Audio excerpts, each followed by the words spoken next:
If you're looking for the easiest and fastest way to install Python on Windows 11, you're in the right place. In this video, I'll guide you step by step, making sure you don't face any errors. By the end, you'll have Python installed and ready to use. So, let's get started. Before we start, please make sure to subscribe this channel, and your like is very important for us. So please like this video. First, open your web browser, go to Google, type Python, and hit enter. Click on the official website python.org from the search results.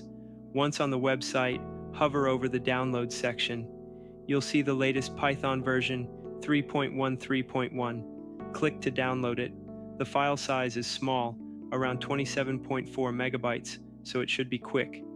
After the download finishes, open your Downloads folder, right-click on the Python installer, and select Open to start the installation.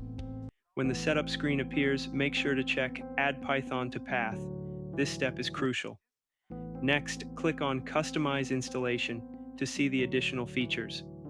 By default, pip, used for installing Python libraries, and idle, a simple Python coding environment, will be included.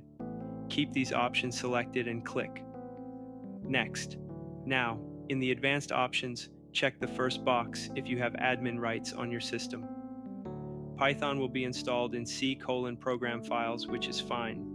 Click Install, and the installation process will begin. Once the setup is complete, click Close. Now let's verify if Python was installed successfully. Open the Start menu, type cmd, and open Command Prompt.